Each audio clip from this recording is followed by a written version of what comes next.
Hello दोस्तों, welcome to ICM channel. आज हमसे यहाँ पे डिस्कस करने वाले हैं दो स्टॉक के बारे में। पहला है आपका यस बैंक और दूसरा है आपका आईसीआईसी। देखो यहाँ पे जानते हो कि क्वार्टर 4 का आज के दिन आपको नंबर आने वाला था और नंबर दोनों का ही आपको आ चुका है। तो हम लोग यहाँ पे दोनों को जो है कंपेयर करेंगे। देखो यहाँ पे कंपेयर करने वाली कोई भी बात नहीं, क्योंकि आईसीआईसी बैंक एक टॉप लेवल पे है और आपका यस बैंक जो एक नीचे लेवल पे। लेकिन आपको ये समझना है कि जो मैंने शुरू से आपको बताया हुआ है कि बैंकिंग स्टॉक को यदि आपको पहचानना है तो क्या क्या यहाँ पे पैरामीटर आपको चेक करना पड़ता है। और इस वीडियो में यदि आप ये वीडियो पूरा अंत तक देख लेते हो तो फिर कभी भी आप किसी बैंकिंग सेक्टर के स्टॉक को पिक करने में गलती नहीं करोगे। ये मेरा आपको 99% यहाँ पे गारंटी है। और अंत तक देखोगे तो ही यहाँ पे समझ में आएगा। तो वही चीज़ आपका हो गया, एक टॉप एक बॉटम, दोनों को हम लोग यहाँ पे कंपेयर करेंगे तो सही से समझ में आएगा। और पहले हमसे यहाँ पे डिस्कस करेंगे आपको यस बैंक के बारे में। तो यार इस वीडियो को अंत तक देखना। देखो यहाँ पे आपको पिछले मार्केट डे में लगभग 2% तक यहाँ पे गिरावट आपको देखने को मिला, यानी कि कमजोरी कहीं ना कहीं है। और मार्केट कैप देखोगे इस कंपनी का तो आपको 46,000 का है। एक चीज मैं यहाँ पे बता दूं कि यस बैंक यहाँ पे क्या कर रहा है कि अपने बैड लोन को यहाँ पे बेच रहा है, काम करते हैं। चलो इसके बारे में सही से समझते हैं, पहले कुछ नंबर देख लेते हैं। तो पहले चेक करते हैं इसका टोटल इनकम। लेकिन मैं यहाँ पे बता दूं कि यहाँ पे सारे नंबर आपका लाख में होगा, यानी कि देखो ये आपका 7,29,000 है ना। इस नंबर को देखो कितना है, 7,29,000 मान लो। तो फिर अंत में यहाँ पे आप लाख जोड़ देना, ठीक है। ऐसे यहाँ पे समझना है आपको। अब देखो यहाँ पे कि जो है ईयर ऑन ईयर के हिसाब से जो है इनकम पे गेन हो रहा है और आपका क्वार्टर भी यहाँ पे गेन देखने को मिल रहा है। तो यानी इनकम तो एक अच्छा खासा कंपनी यहाँ पे आपको जनरेट करते हुए दिखाई दे रही है। फिर अब आगे बढ़ोगे यहाँ पे, यानी कि कंपनी का जो टोटल एक्सपेंस है वो क्या यहाँ पे सही है या फिर नहीं। तो देखो यहाँ पे टोटल जो एक्सपेंसेस देखने को मिलता है वो है यहाँ पे 6,40,000 आपका इस क्वार्टर में देखने को मिला है। और वही इसके पिछले क्वार्टर में था 6,10,000। और फिर यहाँ पे ईयर ऑन ईयर से देखोगे तो 5 लाख, यानी कि जैसे जैसे यहाँ पे सेल्स आपका बढ़ते हुए दिखाई दिया है कंपनी का, उसी प्रकार से यहाँ पे खर्च भी आपको कंपनी का बढ़ा है। फिर यहाँ पे आप चेक करोगे जो सबसे मेन चीज़ है वो यहाँ पे प्रॉफिट है, यानी कि नेट प्रॉफिट यहाँ पे क्या देखने को मिलता है। तो देखो यहाँ पे आपका 36,000 से घटकर आपका हो चुका है 20,000।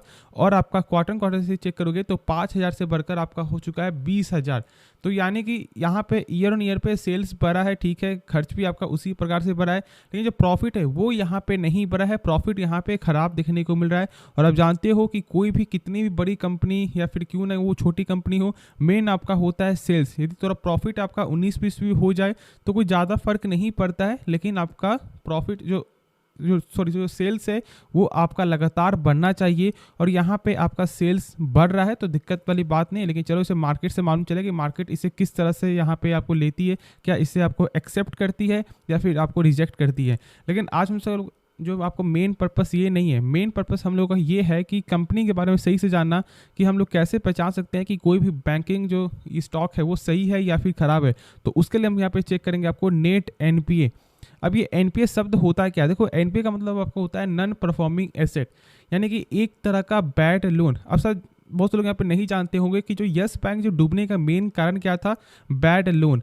देखो यस बैंक क्या करती थी कि अपने जो इंटरेस्ट कमाने के लिए, एक हाई इंटरेस्ट कमाने के लिए एक ऐसे कंपनी को लोन देती थी जो कंपनी पहले से ही यहाँ पे कर्ज में डूबी हुई है और उनके पास पैसा कोई साधन नहीं है देने का, लेकिन हाई इंटरेस्ट के कारण यस बैंक ऐसा यहाँ पे आपको लगातार करते हुए दिखाई दी। और क्या हुआ कि बैड जो लोन है वो यहाँ पे लगातार बढ़ते गया। अब बैड लोन को आप इस तरह से समझ सकते हो, जैसे कि मान लो आपने बैंक से लोन लिया, ठीक है, और आपने जो है 3 महीने तक एक भी किस्त पे नहीं किया है और बैंक बार बार आपके जो दरवाजे पे जा रही है। लेकिन अब फिर आपने क्या किया कि उस जगह से छोड़कर आप कहीं और चल गए, ठीक है। तो बैंक तो यहाँ पे फंस गई क्योंकि उनका पैसा यहाँ पे फंस गया ना। तो फिर यहाँ पे क्या होता है बैंक का कि लगातार बैड लोन यहाँ पे बढ़ रहा है, यानी कि एक ऐसा लोन जो कभी बैंक को वापस मिलता ही नहीं है या फिर ना के बराबर चांस होता है।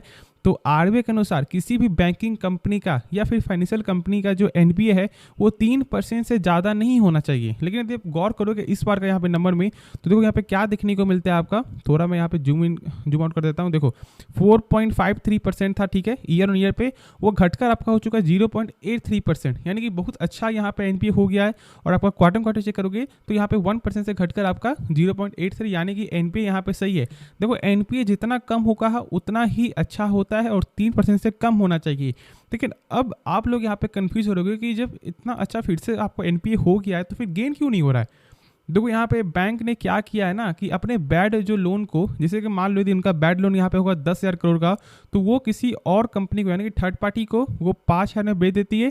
फिर थर्ड पार्टी अब वो उसका काम है कि वो 10,000 यहाँ पे कैसे लेगा या 8,000 कैसे लेगा, 9,000 कैसे लेगा, तो वो उनका मसला है। लेकिन ये अपने बैड लोन को यहाँ पे कम करते हुए दिखाई दे रही है अपना घाटा लगाकर। तो यहाँ पे प्रोसेस बहुत लंबा है, लेकिन बस समझना आपको यही है कि एनपीए बहुत ज़्यादा इंपॉर्टेंट रोल आपको निभाता है और आपको जो है पीछे का भी हर कुछ यहाँ पे जानना है। तो यस बैंक से मेरा आपको यही डिसीजन होगा, स्टॉक का प्राइस यहाँ पे कुछ भी हो, लेकिन आपको यहाँ पे बाई नहीं करना चाहिए।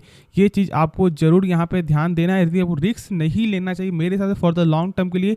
शॉर्ट टर्म के लिए ऐसे कर रहे हो कि चलो यहाँ पे आप ज़्यादा पैसा नहीं लगा रहे हो, अपने यहाँ पे आप जो पोर्टफोलियो का 5% लगा रहे हो पैसा, तो यदि आप इतना ज़्यादा रिस्क यहाँ पे ले सकते हो तो फिर सही है, ऐसे यहाँ पे बेसिस पे कर सकते हो। लेकिन लॉन्ग टर्म के लिए स्टॉक को ऐसा बाई करने का भी मत सोचो, वरना फिर यहाँ पे आप गंदा फंस सकते हो। ये एनपीए को देखकर यहाँ पे ऐसा मत यहाँ पे समझना कि कंपनी यहाँ पे सही हो गई। इसके अंदर की बात यहाँ पे ये है कि कंपनी अपने बैड लोन को बेच रही है कम दामों में। तो चलो अब हम लोग यहाँ पे नेक्स्ट स्टॉक के बारे में डिस्कस करते हैं। आपको इसके बारे में सही से समझ में आ गया होगा, और बाकी जो भी डाउट आपको बचा आप कमेंट में ज़रूर से पूछ सकते हो। तो आईसीआईसी बैंक के बारे में जानते हैं। तो एक बेहतरीन ये भी शेयर है आपको, और यदि इसका प्राइस चेक करोगे तो यहाँ पे देखने को मिलता है 887 रुपया। और यदि इसे यहाँ पे चार्ट देखोगे तो 1 मंथ में लगभग आपको 4% तक यहाँ पे गेन देखने को मिल रहा है। और यदि आप चेक करो 6 मंथ में तो यहाँ पे 4% माइनस में, और यदि चेक करोगे 5 साल रिटर्न में तो 208% का रिटर्न। देखो बहुत कम ही बैंकिंग कंपनी ऐसा देखने को मिलेगा जिसका रिटर्न जो है 208% है। क्योंकि देखो हम लोग यहाँ पे बैंकिंग सेक्टर को यहाँ पे इसलिए आपको चूज करते हैं क्योंकि बैंकिंग स्टॉक एक तरह का सेफ स्टॉक होता है, यानी कि रिस्क बहुत ज़्यादा यहाँ पे कम होता है, और इसलिए हम लोग यहाँ पे बाई करते हैं। ठीक है, फॉर द फ्यूचर के लिए यहाँ पे होल्ड करके रखते हैं। लेकिन आईसीआईसी बैंक में गजब को यहाँ पे गेन देखने को मिला था, और लगभग 208% कंपनी यहाँ पे रिटर्न दिखा रहा है। और ऐसा इसलिए, सबसे पहले ये जानो कि देखो एचडीएफसी बैंक का यहाँ पे रिकॉर्ड क्या है कि उसका जो एनपीए है। अब मैंने देखो एनपीए के बारे में मैंने यस बैंक के आपको बताया, तो एक बार जरूर से यहाँ पे आप देख लेना, वरना मैं फिर से भी बताऊंगा तो वीडियो यहाँ पे ज़्यादा लंबा हो जाएगा। यदि आप शॉर्ट में जानना चाहते हो, क्योंकि बहुत सारे लोग डायरेक्ट ही आपको आईसीआईसी बैंक पे ही आपको आए होंगे कि उनका मान लो उनके पास स्टॉक हो आईसीआईसी, तो यहाँ पे यस बैंक का यहाँ पे नहीं ना देखेंगे वीडियो। तो इसलिए मैं आपको बता दूं कि एनपीए का मतलब आपका होता है बैड लोन, एक ऐसा लोन जो बैंक को कभी वापस मिलता ही नहीं है, और जितना कम होगा उतना ही अच्छा है। क्योंकि आरबीआई के अनुसार किसी भी बैंकिंग कंपनी का या फिर फाइनेंशियल कंपनी का जो है बैड लोन यानी कि एनपीए 3% से कम होना चाहिए, और यदि इससे ज़्यादा होता है तो आप सोच भी नहीं सकते कि कितना ज़्यादा प्रेशर हो जाता है। खास तौर से आपका यस बैंक चेक कर लो, आरबीएल चेक कर लो, प्लस आपका बंधन बैंक चेक कर लो, ये सारे का जो गिरावट का मेन कारण था आपका बैड लोन यानी कि एनपीए, क्योंकि 3% से ऊपर आपको चला गया था। तो ये बहुत ज़्यादा यहाँ पे इम्पॉर्टेंट पैरामीटर है। और आईसीआईसी बैंक का इतना ज़्यादा गेन का वजह क्या है, लगातार अपने एनपीए को यहाँ पे वो कम करते हुए दिखाई दे रहा है, यानी कि एक बेहतरीन एनपीए है। और साथ आप लोगों को मालूम होगा कि जो एचडीएफसी बैंक का रिकॉर्ड क्या है, 0.5% के ऊपर 10 सालों में एक बार भी अभी नहीं किया है, इसलिए वो आज जो है टॉप बैंकिंग में से एक है। और आपको प्राइवेट में तो टॉप 1 वो देखने को मिलता ही है, और इसलिए स्टॉक में यहाँ पे बहुत ज़्यादा यहाँ पे गेन हमेशा देखने को मिलेगा, और लोगों का हमेशा ज़्यादा भरोसा आपका होता है एचडीएफसी बैंक में। तो इसलिए एनपीए बहुत ज़्यादा यहाँ पे इंपॉर्टेंट पैरामीटर है। लोग बस ऐसा समझते हैं कि चलो यहाँ पे आपका एचडीएफसी बैंक बहुत एक अच्छा बैंक, क्यों वो एक अच्छा बैंक है उसके बारे में जानना जरूरी है, और मैंने इस वीडियो में आपको शॉर्ट में ही सारा कुछ आपको बता दिया है।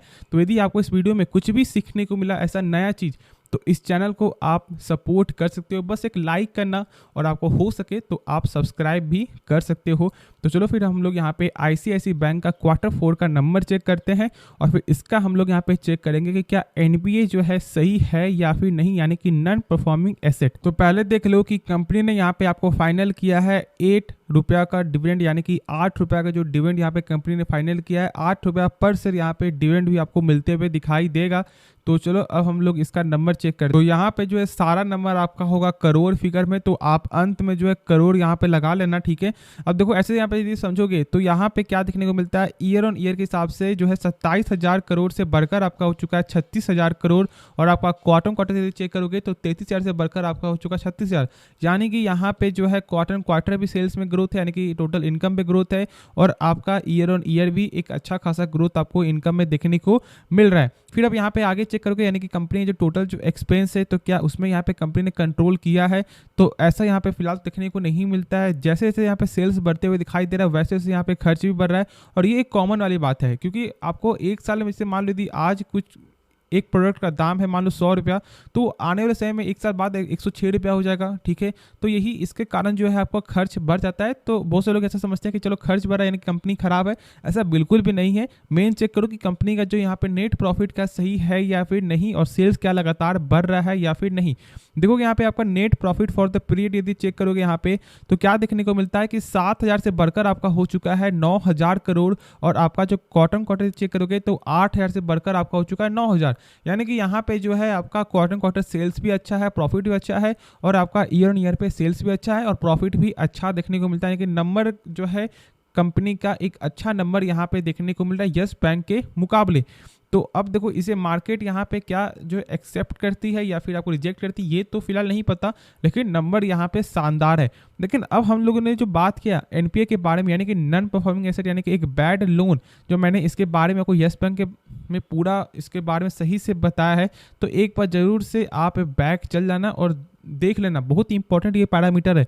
देखो यहाँ पे चेक कैसे आपका होगा, मैंने क्या बताया कि यहाँ पे 0.3% से यहाँ पे कम होना चाहिए आरबीआई के अनुसार, और जितना कम होगा उतना ही अच्छा होगा। और यदि आप चेक करोगे तो यहाँ पे 0.76% से घटकर आपको हो चुका है 0.48%, जो एक बेहतरीन नंबर है। और फिर देखोगे यहाँ पे आपका क्वार्टर से तो 0.5% से घटकर आपका हो चुका है 0.48%। यानी कि अब ये जो है HDFC बैंक के राह पे चलते हुए दिखाई दे रहा है, क्योंकि HDFC बैंक का मैंने क्या रिकॉर्ड बताया, 10 सालों में 0.5% के ऊपर नहीं गया है, और अब उसी के जो रास्ते में अब ICICI भी यहाँ पे चल रहा है और 0.48% यहाँ पे देखने को मिला। तो ये बहुत ही शानदार जो है नंबर आया है, और इसका जो आपका NPA है यानी कि ये जो पैरामीटर है वो भी यहाँ पे शानदार है। तो बस इसी चीज़ को यहाँ पे समझना है, और फिर आप कभी भी जो है किसी बैंकिंग स्टॉक को पिक करने में गलती नहीं करोगे। तो ये चीज़ आपको ज़रूर हमेशा से ध्यान देना है। बाकी आपको जो भी डाउट यदि आपको बच गया हो अभी, तो आप कमेंट ज़रूर करना, मैं उसके बारे में आपको वीडियो ही बना दूंगा मान लो, और नहीं तो यदि कमेंट में होगा तो मैं यहाँ पे लिख भी दूंगा, ठीक है। तो आप आराम से निश्चिंत होकर मंडे का यहाँ पे वेट करो। तब तक के लिए धन्यवाद।